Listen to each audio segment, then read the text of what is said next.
Welcome back to the Words of Grace. Once again, we ask ourselves, should God stand trial?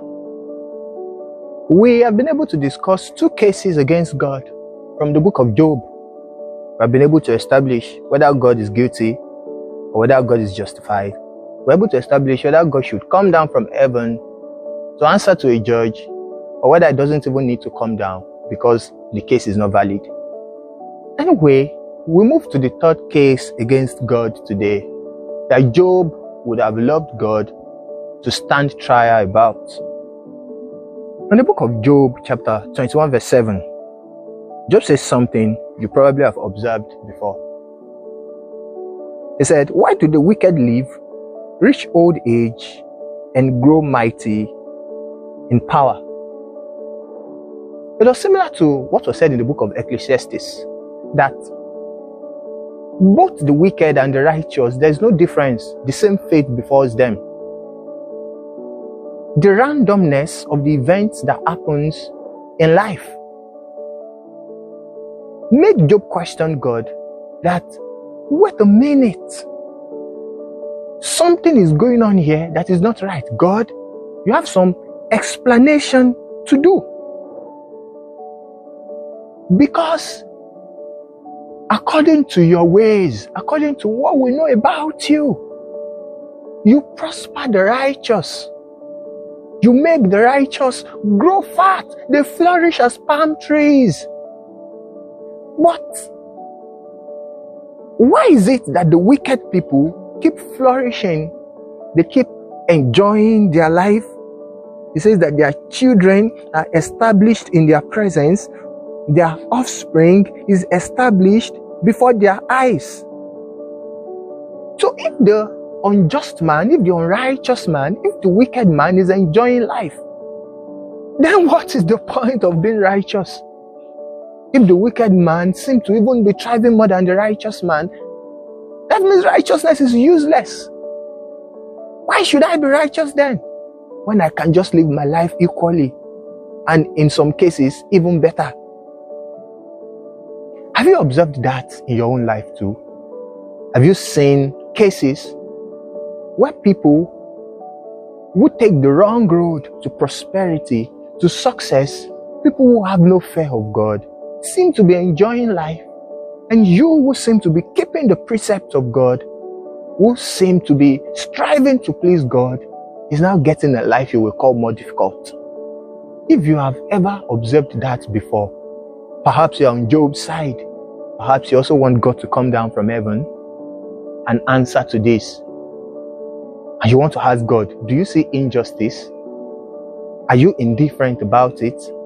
Do you even care about what happens to the righteous or the wicked? Or did you just pass your law and you continued enjoying yourself without trying to see, without trying to bring justice to those who keep it and those who break it? Let's hear what the word says about that. In the book of Malachi, chapter 3, verse 18, you can open that and study it. We see very clearly that God makes a distinction between righteousness and wickedness. God makes a very clear distinction. God is not indifferent to how people live their lives. He is not. In fact, in the book of Psalms chapter 1 verse 6, we see that the Lord watches over the righteous. He is very intentional about the things that happens to a righteous man. So if, like Job, because you can't see an immediate judgment of God in the life of evildoers, you are now beginning to doubt whether God judges at all, please don't do that. God's judgment is certain. It is not immediate, but it is certain. I'll say it again. God's judgment is not immediate. Or let me say, God's judgment is not often immediate, but it is certain. However, in that case, who are the people that God will judge? And who are the people that God will not judge? Who are the people God will justify? It is simple. If you have been listening to the words of grace, if you have been watching me for a while, you will understand that the solution to this is in the person of Jesus Christ.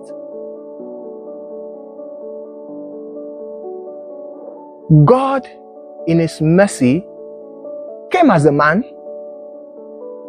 He died with no sin.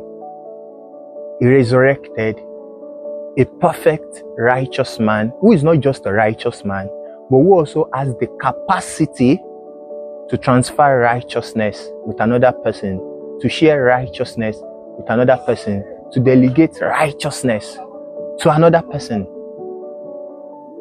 So, the distinction God makes between a man who is righteous and a man who is not might not be what you think.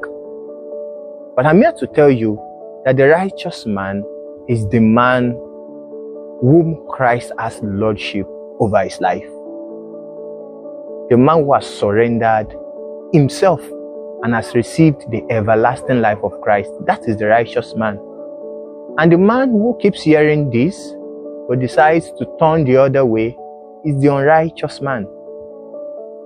So if you find yourself in the category of a person that Jesus has lordship over your life, please, whatever it is you are going through is just for a while. God will vindicate you.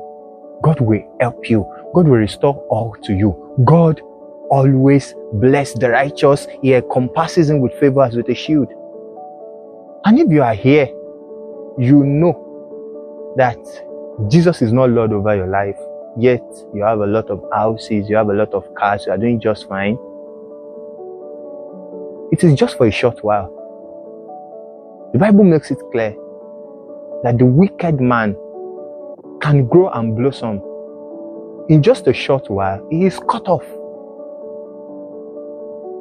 Whatever it is you have accumulated outside Jesus will not last. So I admonish you to turn away from wickedness and accept the life of Christ. As you do that, may God help you in Jesus' name. So once again, we see here that God is not guilty in any way, and He does not need to come down from heaven to answer, are you indifferent about justice and injustice? Because clearly we see that His judgment may not be immediate, but it is certain. So again, God wins this case.